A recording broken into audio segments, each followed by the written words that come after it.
Welcome back. This is Raquel Margalit here from South Florida.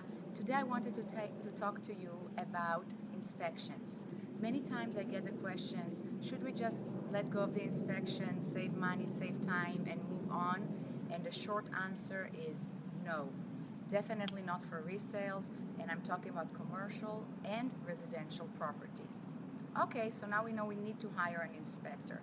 How do we go about it? First of all, your realtor might know a few people, recommend them, but basically what you are looking for is a licensed, professional, experienced realtor. And not realtors, I'm sorry, inspector. Realtor too, but right now we're talking about the inspector.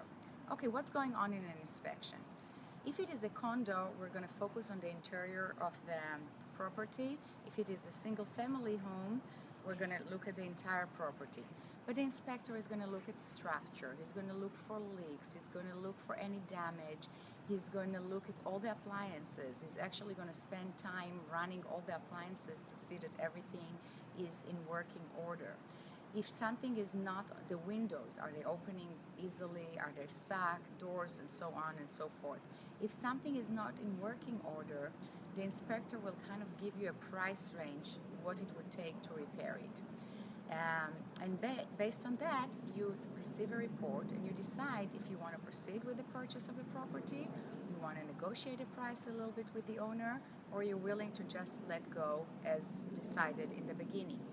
What else? What are the big item tickets that an inspector is looking at?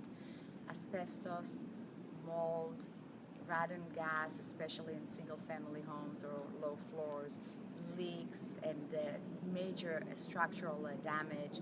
It could be termites as well, or if the place was built before 1978, the inspector will also look for lead. Okay, so we've got some big important things. Now, sometimes the inspection will be, let's say we'll have a general inspection, a termite inspection, and a visual mold inspection. And that should be enough. However, if the inspector suspects that there's something behind it, please extend the due diligence period on the contract and dig deeper. You want to see what's happening. Let me tell you a story that I just recently experienced. I was the listing agent on an as-is property in South Florida. It was run down, but nobody had any reason to suspect that there was mold. Nothing was visually there. And the buyer's agent begged her buyers, please do an inspection. No, no, no, we want to move forward, we want to close fast, let's just skip it, everything looks good, anyways we're going to redo the whole place. Okay, fine. A day before closing, I do not know what they do, but the buyers come to look at something.